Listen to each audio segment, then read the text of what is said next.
तो लर्नर्स गणित यानी कि मैथमेटिक्स सब्जेक्ट के एक और नए वीडियो में आप लोगों का स्वागत है। तो जो आप लोग का कक्षा 10वीं गणित का फाइनल परीक्षा 14 फरवरी को होने वाला है, तो 14 फरवरी की एग्जाम में जो डिट्टो जाकर क्वेश्चन को छाप देना वैसे वायरल क्वेश्चन पेपर को लेकर चले। तो ये वायरल क्वेश्चन के सभी VBI क्वेश्चन को ना आप कैसे भी कर याद कर लीजिए और जैसे भी कर सॉल्व कर लीजिए और एक एक क्वेश्चन को ना जाकर अपने एग्जाम में डिट्टो के डिट्टो छाप कर चला जाएगा। तो फटाफट से क्वेश्चन की ओर बढ़ते हैं और एक एक क्वेश्चन को आप लोग सॉल्व कर लीजिएगा, ठीक है। तो पहले क्वेश्चन की ओर बढ़ते हैं। तो पहला क्वेश्चन क्या है कि यदि एक उदग्र खंबे की ऊंचाई तथा उसकी भूमि पर छाया की लंबाई समान हो तो सूर्य का उन्नयन को पूछा गया है। मतलब क्या है कि जैसे कि यह है, अगर इसका भी P है और यह भी P है तो पूछा गया कि उसके बीच का जो एंगल होगा ना वह एंगल कितना होगा। तो कितना होगा, अगर एक आएगा तो 45 डिग्री, तो राइट आंसर C हो जाएगा। क्वेश्चन नंबर 2 की ओर बढ़ते हैं। तो 2 इस प्रकार से है कि यदि A और B दो ऐसे न्यून कोण हो कि sin A equal to cos B हो तो A plus B equal to पूछा गया है कि क्या होगा। तो हम लोग जानते हैं कि sin और cos बराबर कब होता है, जब दोनों के 45 डिग्री एंगल होता है तभी तो होता है, क्योंकि sin 45 का मान भी 1/√2 होता है और cos 45 का भी मान 1/√2 होता है। तो दोनों का अगर A प्लस B करेंगे तो मतलब A का मान मिल गया 45 डिग्री और B का भी मान मिल गया 45 डिग्री और दोनों को जोड़ेंगे तो कितना मिलेगा 90 डिग्री। तो इसका राइट आंसर जो बनेगा ना वो ऑप्शन नंबर C हो जाएगा 90 डिग्री। क्वेश्चन नंबर 3 की ओर बढ़ते हैं। तो 3 इस प्रकार से कि बिंदु 4 - 1 और 2 3 के बीच का दूरी पूछा गया। तो बीच के दूरी का फॉर्मूला क्या होता है कि √x2 - x1 का whole square plus y2 - y1 का होल स्क्वायर। तो फॉर्मूले पर पुट करिए। तो √x2 का मान कितना है तो 2 और x1 का मान कितना है 4। तो 2 में से 4 घटाइएगा तो -2 और -2 का स्क्वायर करिएगा तो मिलेगा 4। बीच में प्लस है तो प्लस y2 कितना है तो 3 और 3 में से 1 घटाइएगा तो 4 और 4 का स्क्वायर करेगा तो 16 हो जाएगा और 16 4 मिलकर कितना होता है 20 और 20 को हम लोग क्या लिख सकते हैं कि 2√5। तो इसका राइट आंसर जो बन जाएगा ना वो ऑप्शन नंबर D हो जाएगा।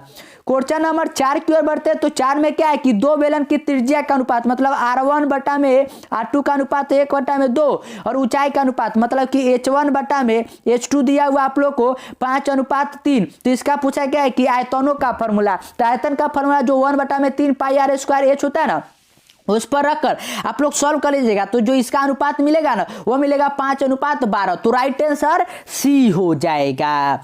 क्वेश्चन नंबर 5 की ओर बढ़ते हैं। तो 5 इस प्रकार से है कि यदि 1 4 x 5 तथा 12 का माध्य 7 है तो x का मान पूछा गया। तो माध्य के लिए हम लोग क्या करेंगे कि सभी को जोड़कर जितना संख्या उसे भाग कर देंगे। तो जोड़िए 1 + 4 + x + 5 + 12 और बटा में कितना संख्या है तो 2 4 5 तो 5 हो गया और इसका माध्य कितना है तो दिया हुआ हम लोगों को 7 तो 7 हो गया। अब जोड़िए 12 5 17 17 4 21 21 और 1 मिल गया कितना हो गया 22। तो ये हो जाएगा कितना कि 22 + x इक्वल टू 7 × 5 = 35 और हमें x का मान चाहिए। तो 35 में से अगर हम लोग 22 को घटाएंगे तो कितना मिलेगा तो मिलेगा 13। कितना 13। तो इसका राइट आंसर जो बनेगा ना x का मान वह 13 हो जाएगा। क्वेश्चन नंबर 6 की ओर बढ़ते हैं। तो 6 इस प्रकार से है कि 21 18 15 डॉट डॉट का कौन सा पद शून्य होगा। ठीक है, तो शून्य होगा मतलब क्या है कि Tn का वैल्यू आप लोगों को 0 दे दिया है। A का मान यहाँ पर 21 हो जाएगा और D का मान हम लोग जानते हैं क्या कि दूसरे में से पहले पद को घटाएंगे। तो 18 में से 21 घटाइएगा तो कितना मिलेगा -3। तो -3 हो जाएगा और फॉर्मूला क्या आता है कि Tn = A + n-1 और इंटू में D और हमें n का ही मान निकालना है। तो इसी फॉर्मूले पर पुट करिएगा ना तो Tn का मान हो गया 0 इक्वल टू A का मान हो गया 21 प्लस और n से करेगा तो -3n + 3 हो जाएगा और 21 3 हो जाएगा 24 और n का मान चाहिए तो ये हो जाएगा कितना कि 24 इक्वल टू हो जाएगा 3n और 3 से 24 काटेगा तो 8 मरते हुए तो n का मान कितना मिला 8। तो इसका राइट आंसर जो बनेगा ना वो ऑप्शन नंबर C हो जाएगा कि 8वां पस 0 होगा। क्वेश्चन नंबर 7 की ओर बढ़ते हैं। तो 7 इस प्रकार से कि प्रथम पाद में स्थित किसी बिंदु की x अक्ष की दूरी क्या कहलाता है। x अक्ष का जो दूरी होता है वो पूछा गया है कि क्या कहलाता है। तो सिंपल x अक्ष वाला जो होता है वह दूरी क्या कहलाता है कोटि कहलाता है। तो राइट आंसर B हो जाएगा। क्वेश्चन नंबर 8 की ओर बढ़ते हैं ना।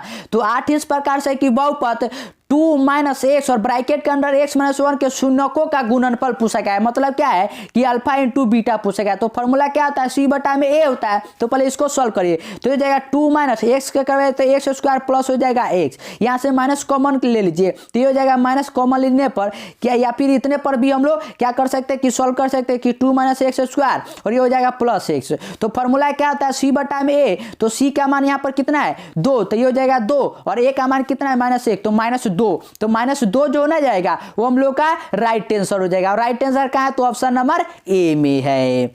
क्वेश्चन नंबर 9 की ओर बढ़ते तो 9 इस प्रकार से है कि निम्नलिखित में कौन समांतर श्रेणी है। इन चारों में से पूछा गया कि कौन सा जो है ना कि वह समांतर श्रेणी है। तो समांतर श्रेणी का फॉर्मूला, इसका मतलब क्या आता है कि अगर हम लोग a2 माइनस a1 करेंगे तभी हमें d मिलना चाहिए, अगर हम लोग a3 माइनस a2 करेंगे तभी हमें d ही मिलना चाहिए, मतलब कि अंतर जो है ना वो हमें समान मिलना चाहिए। तो अगर आप लोग ऑप्शन नंबर बी को चेक करिएगा कि √8 माइनस √2 करिए, तो यहाँ से अगर √8 को हम लोग क्या लिख सकते हैं, इसको लिख सकते तो 2√2 माइनस यहाँ से हो जाएगा 2√2, तो यहाँ से कितना मिलेगा तो √2 हो जाएगा d। उसी प्रकार आप लोग √18 में से √8 घटाइएगा तो अभी कितना मिलेगा √2, तो ये क्या है, ये समांतर श्रेणी है। तो राइट आंसर बी हो जाएगा।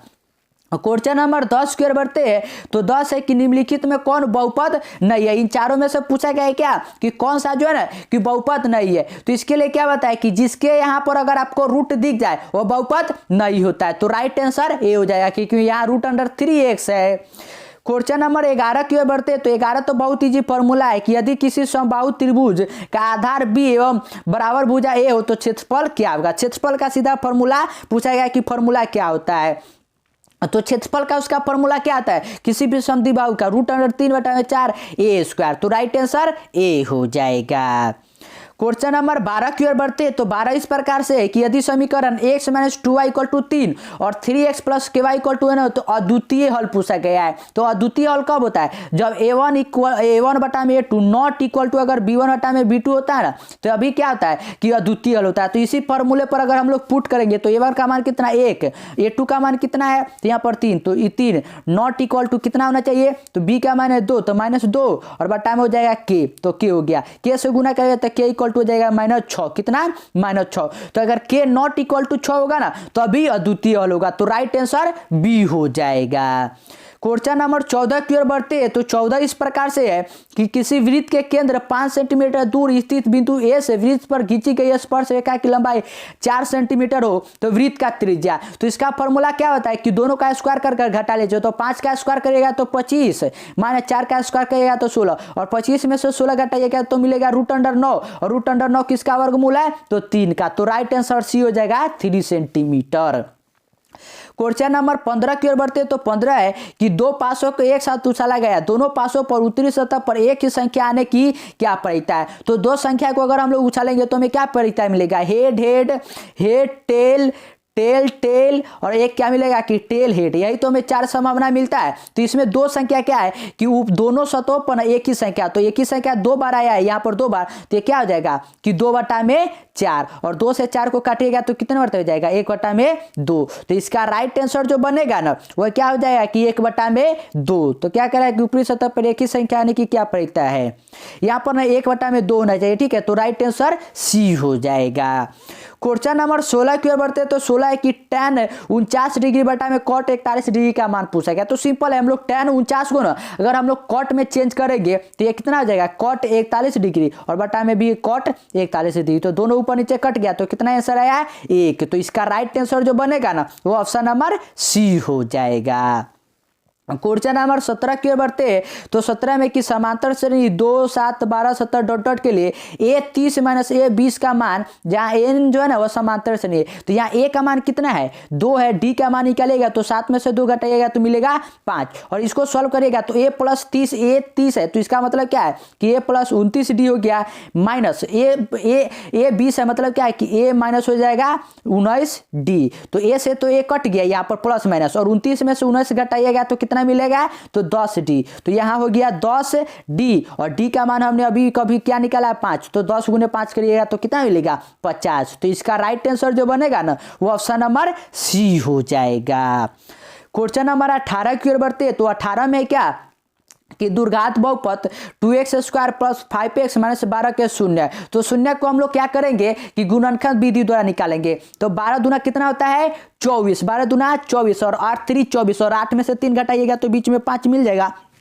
तो गुणनखंड विधि अपनाइए। तो ये हो जाएगा 2x² plus 8x minus 3x minus 12 equal to हो जाएगा 0। यहाँ से 2x कॉमन लीजिए तो ये हो जाएगा x प्लस यहाँ से हो जाएगा 4 और यहाँ से -3 कॉमन लीजिएगा तो यहाँ से हो जाएगा x प्लस 4 इक्वल टू 0। तो यहाँ से x का मान मिलेगा 1 - 4 और 1 मिलेगा 3/2। तो -4 और 3/2 कहाँ पर आंसर है तो ऑप्शन नंबर बी में। तो राइट आंसर बी हो गया। तो मैं सभी क्वेश्चन को अच्छी तरह से एक्सप्लेन कर चलता हूँ और ये सभी क्वेश्चन है डिट्टो आपके एग्जाम में छपने वाले प्रश्न है, क्योंकि ये बहुत ज्यादा गेसिंग और वीबीआई क्वेश्चन है, वायरल क्वेश्चन है। क्वेश्चन नंबर 19 की ओर बढ़ते हैं ना। तो 19 इस प्रकार से कि कितने दो अंकों की संख्या 3 से विभाजित, दो अंकों की संख्या पूछा गया कि जो है ना कि 3 से विभाजित। तो क्या होता है पहला 12 होता है, फिर 15, फिर 18 डॉट जाइएगा तो 99 तक जाइएगा। यही पूछा गया कि कितना संख्या है। तो फॉर्मूले पर पुट करिएगा तो 99 इक्वल टू हो जाएगा 12 प्लस n का तो मालूम नहीं है लेकिन 3n माइनस हो जाएगा 3, 12 में से 3 घटाइएगा तो 9 को उस तरफ ले जाइएगा तो मिलेगा 90। कितना मिलेगा 90 इक्वल टू 3n और हमें n का मान चाहिए तो 3 से 90 काटिएगा तो मिलेगा 30। तो n इक्वल टू कितना हो गया 30। तो 3 से विभाजित संख्या कितना है 30। तो राइट आंसर बी हो जाएगा। क्वेश्चन नंबर 20 की ओर बढ़ते हैं। तो 20 में क्या है कि साइन इक्वल टू 8/17 है। तो कॉटे का मान पूछा गया। तो साइन का फॉर्मूला क्या होता है ये होता है p/h और कॉटे का क्या होता है b/p। तो p का तो मान 8 है तो यहाँ तो बटा में 8 हो गया और हमें b का मान चाहिए। ठीक है तो b का मान कैसे निकलेगा √h²। तो 17 का स्क्वायर करिएगा तो 289 और 8 का स्क्वायर करिएगा तो 64 और ये मिलेगा √225 और 225 किसका वर्गमूल होता है तो 15 का। तो 15/8 तो 15/8 जो ना जाएगा वो हम लोग का राइट आंसर हो जाएगा। क्वेश्चन नंबर 21 की ओर बढ़ते हैं। तो 21 है कि किसी पासे को फेंकने पर सम संख्या आने की प्रायिकता। तो संख्या फेंकेगा तो 1 2 3 4 5 और 100 एक पासे फेंकने पर यही आता है। इसमें सम संख्या कौन है 1 2 है, 1 4 है और 1 6 है। तो 3 ऊपर हो जाएगा और बटा में कितना 6 संख्या। तो 3 से 6 कटेगा 1/2। तो इसका राइट आंसर जो बना ना वह 1/2 हो जाएगा। क्वेश्चन नंबर 22 की ओर बढ़ते हैं। तो 22 इस प्रकार से कि 96 का अभाज्य गुणनखंड क्या होगा। तो 96 को हम लोग तोड़ लेंगे। 96 का अभाज्य तो 2 से काटिएगा तो ये कितना मिलेगा 48, फिर 2 से करिएगा तो 24, फिर 2 से काटिएगा तो 12 और फिर 2 से करिएगा तो 12 से कितना हो जाएगा कि 6 और फिर 2 से करिएगा तो यहाँ मिलेगा 3 और 3 को फिर आप लोग करिएगा तो 1 मरतबे। तो यहाँ पर क्या होला कि 2 गुने 2 गुने 2 गुने उसके बाद फिर किया कितना 2 गुने 2 गुने 3 हो गया। यही तो मिला। तो 2 कितना बार आ रहा है 2 कितना बार 5 बार और 3 कितना बार तो 1 बार। तो इसका राइट आंसर हो गया सी की 2 के पावर 5 गुने 3।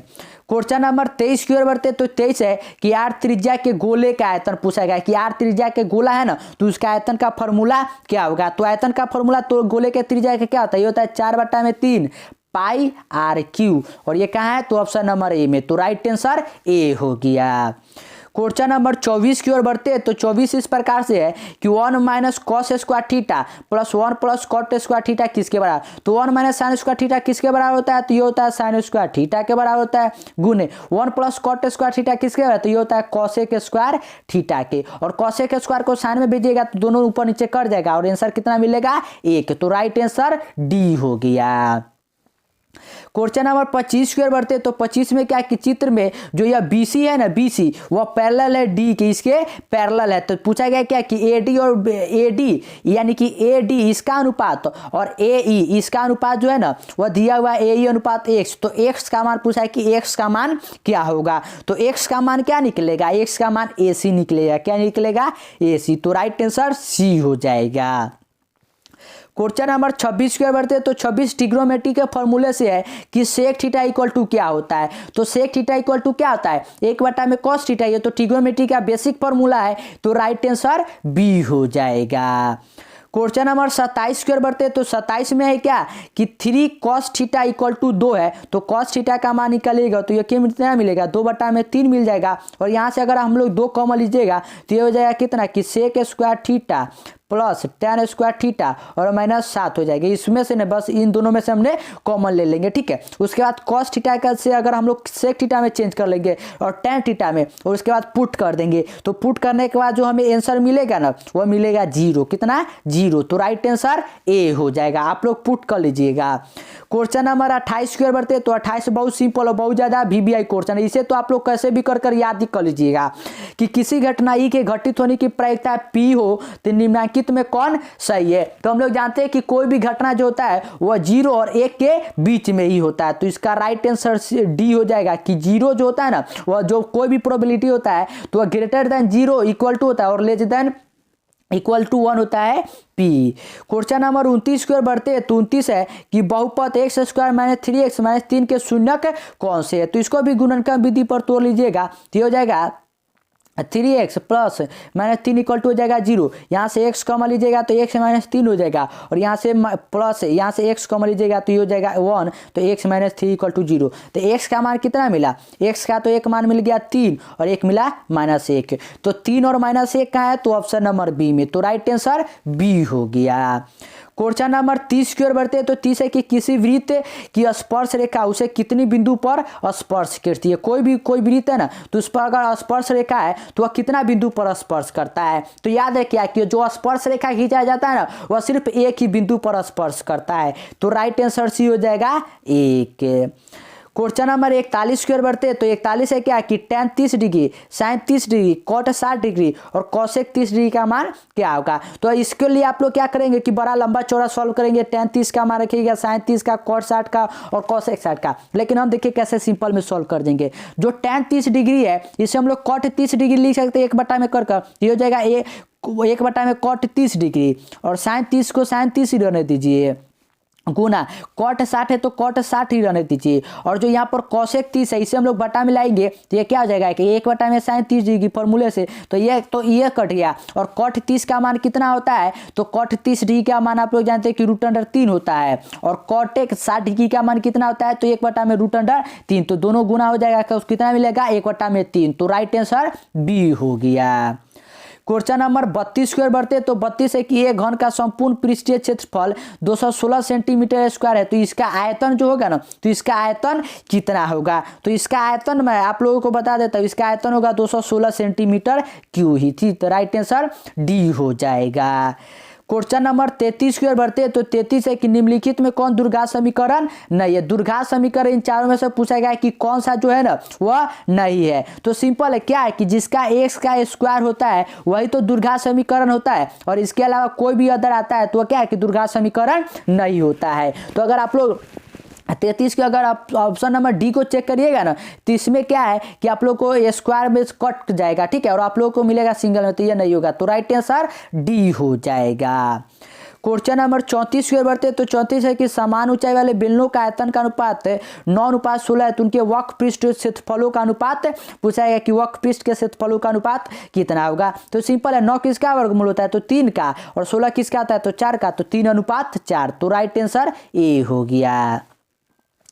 क्वेश्चन नंबर 35 की ओर बढ़ते हैं तो 35 है कि यदि P 5 6 B A 6 5 और B 4 Y है तो शामिल होने वाले रेखाखंड AB का मध्य बिंदु हो तो Y बराबर क्या होगा। Y बराबर पूछा गया कि Y बराबर क्या होगा। तो मध्य बिंदु है तो मध्य बिंदु 6 + 4 इक्वल टू हो जाएगा 2 और ये कितने के बराबर है दिया हुआ क्या है कि बिंदु P 5 6 A 6 शामिल होना रेखा का मध्य बिंदु हो तो y बराबर क्या होगा। तो y बराबर जब आप लोग इसको निकालिएगा ना तो y बराबर आपको 7 मिल जाएगा। तो राइट आंसर बी हो जाएगा।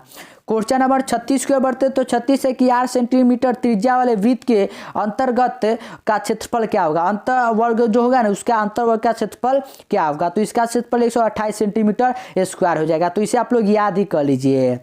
क्वेश्चन नंबर 37 की ओर बढ़ते तो 37 है कि त्रिभुज ABC तथा त्रिभुज DEF में अगर AB बटा में D हो इक्वल टू BC बटा में DF के दोनों त्रिभुज समरूप हो तो यदि होगा तो ये समरूप होगा। तो इसका कंडीशन याद रखिएगा कि अगर एंगल B जो होगा ना इक्वल टू एंगल E होगा तब। तो राइट आंसर ए हो जाएगा।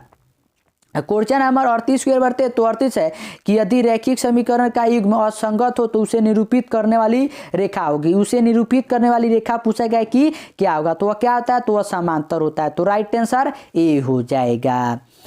क्वेश्चन नंबर 39 की ओर बढ़ते हैं। तो 39 में क्या है कि दो संख्याओं का गुणनफल, मतलब 86 70 जो हो गया गुणनफल हो गया, उसका मौसा है तो मौसा 17 गुने x मान लीजिए या y मान लीजिए, और 17 से 86 70 को काटिएगा ना तो y इक्वल टू जो आप अगर आप लोग इसे काटिएगा तो y इक्वल टू जो आप लोगों को मिलेगा ना वो मिलेगा 510, और 510 ही क्या हो जाएगा कि लॉसा हो जाएगा। तो राइट आंसर डी हो गया। क्वेश्चन नंबर 40 की ओर बढ़ते हैं। तो 40 इस प्रकार से है कि 6, 8 और 22 का लौसा और मौसा का अनुपात पूछा गया है। तो लौसा और मौसा का अनुपात आप लोग याद कर लीजिएगा, यह मिलेगा 132:1। क्वेश्चन नंबर 41 की ओर बढ़ते हैं ना। तो 41 इस प्रकार से दिया हुआ है क्या कि cot 90 degree minus A equal to क्या होगा। तो हम लोग फॉर्मूला जानते हैं क्या कि कॉट 90 डिग्री माइनस ए जो होता है किसके बराबर होता है तो tan a के। तो राइट आंसर बी हो जाएगा। क्वेश्चन नंबर 42 की ओर बढ़ते हैं। तो 42 क्या है कि √3 है एक। तो सिंपल हमने क्या बताया था कि रूट के अंदर कोई भी संख्या हो जिसका पूर्ण वर्ग नहीं निकलता है वह क्या होता है, वह एक अपरिमेय संख्या है। और √3 है तो √3 का पूर्ण वर्ग नहीं निकलेगा, तो राइट आंसर सी हो जाएगा कि यह एक अपरिमेय संख्या है। क्वेश्चन नंबर 43 की ओर बढ़ते हैं। तो 43 में क्या कि यदि कोसेक थीटा है इक्वल टू √10/1 है तो सेक थीटा का मान पूछा गया कि सेक थीटा का मान क्या आएगा। तो कोसेक का फॉर्मूला क्या होता है h/p, और सेक का क्या होता है h/b। तो h का तो h रह जाएगा √10 और 10 में से घटेगा तो 9 या 9 यानी कि 3। तो √10/3 जो ना जाएगा वह राइट आंसर हो जाएगा। तो राइट आंसर बी हो गया। क्वेश्चन नंबर 44 की ओर बढ़ते हैं। तो 44 है कि बिंदु x1 y1 और x2 y2 मिलाने वाली मध्य बिंदु। तो मध्य बिंदु का फॉर्मूला क्या आता है x1 प्लस x2/2 और y1 प्लस y2/2। तो राइट आंसर बी हो गया। क्वेश्चन नंबर 45 की ओर बढ़ते हैं। तो 45 है कि दो भिन्न त्रिज्या वाले वृत्त हमेशा होता है। जो दो भिन्न त्रिज्या वाला वृत्त होता है ना तो वह क्या हमेशा होता है तो वह समरूप होता है। तो राइट आंसर बी हो जाएगा। क्वेश्चन नंबर 46 की ओर बढ़ते हैं। तो 46 है कि 5005 के कितने अभाज्य गुणनखंड है, 5005 के कितने अभाज्य गुणनखंड है यह पूछा गया है। तो इसे आप लोग क्या कर सकते हैं कि 5 से आप लोग 5 से काट कर देख लीजिएगा, ठीक है। और अभाज्य गुणनखंड जब निकालिएगा ना तो इसके कुल 4 मिलेगा। तो राइट आंसर बी हो जाएगा। क्वेश्चन नंबर 47 की ओर बढ़ते हैं। तो 47 है कि 1 + tan² a बटा में 1 + cot² है। तो 1 + tan² किसका हो जाएगा तो ये हो जाएगा sec² a के, और ये हो जाएगा cosec² a के, और इसे सॉल्व करिएगा तो ये मिलेगा tan² a के। तो इसका राइट आंसर जो बन जाएगा वो ऑप्शन नंबर डी हो जाएगा tan² a। क्वेश्चन नंबर 48 की ओर बढ़ते हैं। तो 48 है कि एक घड़ी की मिनट की सुई 21 सेंटीमीटर लंबी है, इसके द्वारा 10 मिनट में रचित क्षेत्रफल पूछा गया कि क्षेत्रफल क्या होगा। तो इसका जो क्षेत्रफल होगा ना वो 231 सेंटीमीटर स्क्वायर हो जाएगा। क्वेश्चन नंबर 40 से 49 है कि बिंदु 3, 2 और -3, 2 दोनों अवस्थित है। ये दोनों कहाँ पर अवस्थित है तो एक्स अक्ष की दोनों है। और क्वेश्चन नंबर 50 है ना, इसमें आप लोग को एक्स और वाई का मान निकलना है। तो इसका आप लोग आंसर कमेंट सेक्शन में बता दीजिएगा। और जो भी आज हमने 1 से लेकर 50 तक क्वेश्चन किए ना ये सभी क्वेश्चन आपके एग्जाम में डिट्टो छपने वाले प्रश्न है। तो सभी क्वेश्चन को तैयार कर लीजिएगा और चैनल को सब्सक्राइब करने के साथ दोस्तों को शेयर भी कर दीजिएगा।